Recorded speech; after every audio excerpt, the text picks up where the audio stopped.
ایک دن مسجد نبوی میں کچھ صحابہ بیٹھ کر ایک دوسرے کے ساتھ باتیں کر رہے تھے۔ اچانک حضرت محمد صلی اللہ علیہ وسلم وہاں داخل ہوئے اور انہیں فرمایا کہ کیا باتیں ہو رہی ہے۔ ایک صحابی نے جواب دیا کہ اے اللہ کے رسول، ہم قیامت کے بارے میں باتیں کر رہے تھے۔ پھر آپ صلی اللہ علیہ وسلم نے انہیں فرمایا کہ سنو، قیامت تب تک نہیں آئے گی جب تک تم 10 بڑی نشانیاں نہ دیکھ لو: دجال، عیسیٰ علیہ السلام، یاجوج اور ماجوج، ایک دھواں جو پوری زمین کو اپنی کنٹرول میں لے لے گا، ایک عجیب جانور کا آنا جو لوگوں سے باتیں کرے گا، سورج کا مشرق کی جگہ مغرب سے نکلنا، مشرق، مغرب اور عرب میں زمین کا دنسنا، اور آخر میں ایک بہت ہی خطرناک آگ جو پوری دنیا کے انسانوں کو چاہتے ہوئے یا نہ چاہتے ہوئے سب کو میدان محشر کی طرف دھکیل لے گا۔ ہم سب کو اچھے سے پتہ ہے کہ آج کل دنیا میں مسلمانوں کے ساتھ کیا کیا ہو رہا ہے۔ مسلمانوں کے سب سے بڑے دشمن یہودی، جو پوری دنیا کی آبادی کی 1% لوگ بھی نہیں ہے، انہوں نے فلسطین، عراق، سیریا اور دنیا بھر کی لاکھوں معصوم مسلمانوں کو شہید کر دیا ہے، اور آج بھی اسی طرح کنٹینیوسلی ایسا ہی کر رہے ہیں۔ اور دنیا کے 2 بلین مسلمان بجائے اس کے کہ اپنے ان سب سے بڑی دشمنوں کے لیے ایک ہو جائے، وہ ہمیشہ سے ایک دوسرے کے ساتھ چھوٹی چھوٹی باتوں پر لڑتے رہتے ہیں، جس کی وجہ سے مسلمانوں کی طاقت کئی حصوں میں ڈیوائیڈ ہو چکی ہے۔ ورنہ دنیا میں مسلمانوں کی پاپولیشن اتنی زیادہ ہے کہ اگر ان کا مقابلہ یہودیوں سے ہو جائے تو ایک یہودی کا مقابلہ 133 مسلمان کریں گے۔ لیکن پھر بھی مسلمان نمبرز میں زیادہ ہونے کے باوجود آج دنیا کی ہر چیز میں سب سے پیچھے ہے۔ اور انہی حالات کی پروفیسی آج سے 1400 سال پہلے حضرت محمد صلی اللہ علیہ وسلم نے کی تھی کہ آخری زمانے میں اسلام کے دشمن مسلمانوں پر ایسا حملہ کریں گے جیسے کچھ بھوکی لوگ بغیر کسی ڈر کے کانے پر ٹوٹ پڑتے ہیں۔ ایک صحابی نے آپ صلی اللہ علیہ وسلم سے پوچھا کہ کیا اس وقت مسلمانوں کی تعداد کم ہوگی؟ تو آپ صلی اللہ علیہ وسلم نے فرمایا کہ نہیں، مسلمان تو بہت زیادہ ہوں گے لیکن ان کا کوئی فائدہ نہیں ہوگا، اور اللہ تعالیٰ دشمنوں کے دلوں سے مسلمانوں کا خوف اور ڈر نکال دیں گے اور مسلمانوں کے دلوں میں وہن ڈال دے گا، جس کا مطلب ہے دنیا کی محبت اور موت سے نفرت۔ اب اگر حدیثوں پر غور کیا جائے تو آج جس دور میں ہم رہ رہے ہیں ایگزیکٹلی یہی وہ آخری دور ہے، کیونکہ قیامت کی جتنی بھی چھوٹی چھوٹی نشانیاں حدیثوں میں بیان ہوئی ہے وہ سارے کے سارے پورے ہو چکے ہیں، اور اب بس بہت جلد بڑی بڑی نشانیاں بھی شروع ہو جائیں گی۔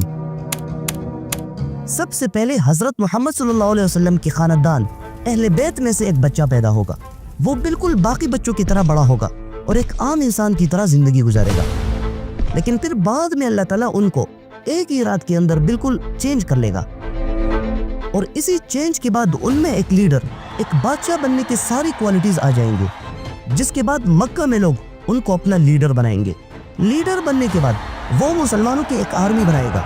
اور ایسا ایسا مضبوط ہو کر وہ مسلمانوں کو یہودیوں، عیسائیوں اور کافروں کے ظلم سے بچائے گا، اور اپنے دشمنوں کو شکست دے کر وہ پوری دنیا کو امن اور چین سے بھر دے گا۔ اور حضور صلی اللہ علیہ وسلم کی خاندان میں سے یہ شخص کوئی اور نہیں بلکہ امام مہدی ہوگا۔ لیکن اس کا مطلب یہ کبھی بھی نہیں ہے کہ آپ آرام سے بیٹھ کر ہاتھ پہ ہاتھ رکھ کر صرف امام مہدی کے آنے کا ویٹ کرے۔ یاد رکھنا، امام مہدی صرف ایک بادشاہ اور امام ہوں گے، اور ان کی طاقت تم ہوں گے، تو تیار رہنا۔ جیسے ہی امام مہدی پوری دنیا کو انصاف سے بھر دے گا تو یہ بالکل وہی ٹائم ہوگا کہ پوری دنیا میں ایک شخص اپنے عجیب کاموں کی وجہ سے لوگوں میں بہت ہی زیادہ وائرل ہو جائے گا، اور اس آدمی کے پاس ایسی پاورز ہوگی کہ وہ لوگوں کو کھانا بھی دے گا، بارش بھی برسائے گا، مرے ہوئے لوگوں کو زندہ بھی کرے گا، اور اس کے علاوہ اور بھی کافی سارے عجیب کام کرے گا۔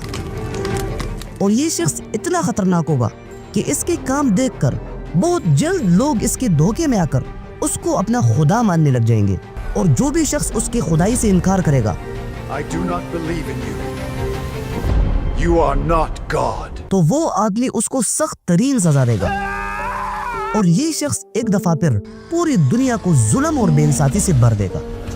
اور اس کو سب سے زیادہ سپورٹ یہودیوں کی طرف سے ملے گی، بلکہ یہودی تو اس کو اپنا مسیح بھی مانتے ہیں، اور یہ آدمی کوئی اور نہیں بلکہ اسلام کا ایک بہت بڑا دشمن دجال ہوگا۔ آہستہ آہستہ دجال اتنا پاورفل اور خطرناک ہو جائے گا کہ مسلمان اور ان کی لیڈر امام مہدی اس کا مقابلہ نہیں کر سکیں گے۔ اس لیے اس جھوٹے مسیح دجال کو ختم کرنے کے لیے اللہ تعالیٰ اپنا سچا مسیح بھیجے گا، حضرت عیسیٰ علیہ السلام، اور پھر امام مہدی اور حضرت عیسیٰ علیہ السلام دونوں مل کر مسلمانوں کو لیڈ کریں گے۔ عیسیٰ علیہ السلام کے آنے کے بعد زیادہ تر عیسائی مسلمان ہو جائیں گے، اور پھر عیسیٰ علیہ السلام کو خدا کا بیٹا ماننے کے بجائے اب انہیں اللہ کا بندہ مانیں گے، اور پھر دنیا سے اسی فتنے اور فساد کو ختم کرنے کے لیے مسلمانوں اور کافروں کے درمیان ایک بہت بڑی جنگ شروع ہو جائے گی، جسے اسلام میں ملحمۃ الکبریٰ اور یہودیوں کے تورات کے مطابق آرمیگیڈن کہا جاتا ہے۔ یہ جنگ شام میں شروع ہوگی اور اتنی خطرناک جنگ ہوگی کہ اس جنگ کی ہر 100 لوگوں میں سے 99 لوگ مریں گے اور صرف ایک شخص زندہ بچے گا۔ مطلب اتنے لوگ مریں گے کہ ساری دنیا لاشوں سے بھر جائے گی، اور اگر پرندہ ان کے اوپر سے گزرے تو اسے لاشوں کے علاوہ کہیں پر بھی بیٹھنے کی جگہ نہیں ملے گی۔ اور اسی خطرناک جنگ کے آخر میں حضرت عیسیٰ علیہ السلام دجال کو قتل کریں گے۔ اس جنگ کے ختم ہونے کے بعد پوری دنیا پھر سے انصاف اور امن سے بھر جائے گی، اور پھر امن سے 7 سال حکومت کرنے کے بعد حضرت امام مہدی وفات ہو جائیں گے۔ حضرت عیسیٰ علیہ السلام ان کا نماز جنازہ پڑھائیں گے، اور پھر عیسیٰ علیہ السلام مسلمانوں کی نئی لیڈر بن جائیں گے۔ حضرت عیسیٰ علیہ السلام محمد صلی اللہ علیہ وسلم کی طریقے پر حکومت کریں گے، اور پوری دنیا میں ہر جگہ لوگ خوشی خوشی رہیں گے۔ لیکن پھر اچانک ایک دن زمین ہلنا شروع ہو جائے گا، اور دور دور سے آہستہ آہستہ چیخوں کی آوازیں آنے لگے گی۔ تھوڑی دیر بعد یہ آوازیں اور شور ایک دم تیز ہونا شروع ہو جائے گا، اور اتنا تیز ہوگا کہ لوگ ڈر کی وجہ سے کانپنے لگ جائیں گے، اور لوگ بار بار اس طرف دیکھیں گے جہاں سے آوازیں آ رہی ہے۔ اچانک انہیں کچھ ایسے لوگ بھاگتے ہوئے دکھائی دیں گے جن کے چہرے وائٹ اور بال چھوٹے چھوٹے ہوں گے، اور وہ اتنے زیادہ لوگ ہوں گے کہ دور سے ایک سیلاب کی طرح دکھیں گے، اور ان لوگوں کا صرف ایک ہی کام ہوگا، تباہی ہی تباہی۔ دنیا کی ہر چیز کو تباہ کریں گے، کھانے کی ساری چیزوں کو کھا جائیں گے، اور سمندروں کا پانی بھی سارا کا سارا پی جائیں گے۔ ان کی یہ تباہی دیکھ کر لوگ حضرت عیسیٰ علیہ السلام کے پاس آئیں گے اور ان سے اپنی فریاد کریں گے، اور پھر عیسیٰ علیہ السلام اللہ تعالیٰ کے حکم سے سارے مسلمانوں کو لے کر ایک پہاڑ پر چڑھ جائیں گے اور اللہ تعالیٰ سے دعا کریں گے۔ عیسیٰ علیہ السلام کی دعا کی وجہ سے اللہ تعالیٰ اسی مخلوق یاجوج اور ماجوج کو ختم کر دیں گے۔ یاجوج اور ماجوج کے ختم ہونے کے بعد ایک دفعہ پھر سے لوگ دنیا میں خوشی خوشی رہیں گے، سارے لوگ مسلمان ہوں گے اور صرف ایک اللہ کی عبادت کریں گے۔ لیکن اسی طرح 7 سال گزرنے کے بعد حضرت عیسیٰ علیہ السلام بھی اس دنیا سے چلے جائیں گے۔ عیسیٰ علیہ السلام کی وفات کے بعد لوگ پھر سے اسلام کو چھوڑ دیں گے اور گناہ کے کام شروع کریں گے، اور وہی زمین جو اس سے کچھ ہی وقت پہلے امن اور خوشیوں سے بھرا ہوا تھا ایک دفعہ پھر سے ظلم کے اندھیروں میں چلا جائے گا۔ اور جب یہ ظلم اور بے انصافی بڑھ جائے گی تو اچانک ایک دن صبح کے ٹائم لوگ یہ دیکھ کر بہت ہی زیادہ حیران ہو جائیں گے کہ سورج پہلے جہاں سے نکلتا تھا اب بالکل اس کے اپوزٹ سائڈ سے نکلا، مطلب سورج مشرق سے نکلنے کے بجائے مغرب سے نکلے گا، اور یہ قیامت کی سب سے خطرناک نشانیوں میں سے ہوگی۔ اصل میں اللہ تعالیٰ کا ایک قانون ہے کہ جب بھی اللہ تعالیٰ کسی قوم اور لوگوں کو اپنی سچی نشانیاں بھیجتے ہیں تو اس کے ساتھ کلیئرلی یہ آرڈر بھی ہوتا ہے کہ اگر ان نشانیوں کے باوجود بھی لوگوں نے ایمان نہیں لایا تو پھر اللہ تعالیٰ ان پر اپنا عذاب بھیجیں گے، جیسے صالح علیہ السلام کی قوم، فرعون اور اس کی قوم۔ اور ایسے ہی جب آخری زمانے میں لوگ عیسیٰ علیہ السلام اور دجال جیسی سچی نشانیاں دیکھیں گے لیکن پھر بھی وہ سچے دل سے اسلام قبول نہیں کریں گے تو اللہ تعالیٰ ان لوگوں کے ساتھ بھی ویسا ہی کرے گا جیسے پہلے قوموں کے ساتھ کیا تھا۔ اور جب سورج مغرب سے نکلے گا تو یہ انسانوں پر اتنا سخت دن ہوگا کہ اللہ تعالیٰ اس دن توبہ کے دروازے بند فرمائیں گے، اور اس کے بعد جو بھی شخص ایمان لائے گا تو وہ ایکسیپٹ نہیں کیا جائے گا۔ مطلب اس دن کے بعد جو پہلے سے مسلمان ہوگا وہ اینڈ تک مسلمان رہے گا، اور جو کافر ہوگا وہ اپنے اس کفر کی حالت میں مرے گا۔ لیکن لوگوں کو آپس میں یہ پتہ نہیں چلے گا کہ کون مسلمان ہے اور کون کافر۔ پھر اسی ڈیفرنس کو ظاہر کرنے کے لیے اللہ تعالیٰ دنیا میں ایک اور بڑی نشانی کو بھیجے گا، دابۃ الارض، the beast of the earth۔ No one escapes me. یہ ایک عجیب قسم کا جانور ہوگا جو صفا کی پہاڑی سے نکلے گا،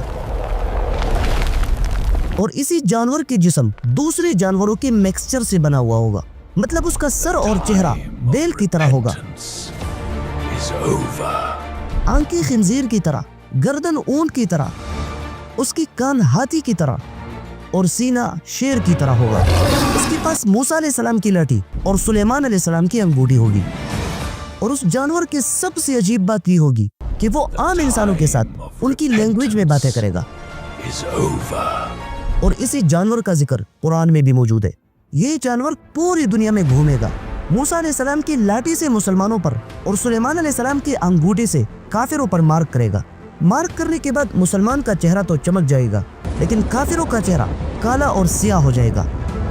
پوری دنیا میں لوگ اس سے اس ڈر کی وجہ سے بھاگیں گے کہ وہ ان پر مارک نہ لگائے، لیکن پوری دنیا میں اس جانور سے کوئی بھی شخص نہیں بچے گا۔ مطلب دنیا میں جو لوگ بھی رہ رہے ہوں گے ان کو دنیا میں یہ پتہ چل جائے گا کہ کون جنت میں جائے گا اور کون جہنم میں۔ پوری دنیا کے انسانوں کو مارک کرنے کے بعد اس جانور کی مشن ختم ہو جائے گی اور پھر وہ اچانک کہیں غائب ہو جائے گا۔ اب اس جانور کے غائب ہونے کے کچھ ہی وقت بعد اللہ تعالیٰ ایک تیز اور ٹھنڈی ہوا بھیجے گا۔ یہ ہوا ایک روایت میں آتا ہے کہ رات کے وقت آئے گی جب مسلمان اپنے بستروں پر لیٹے ہوئے ہوں گے،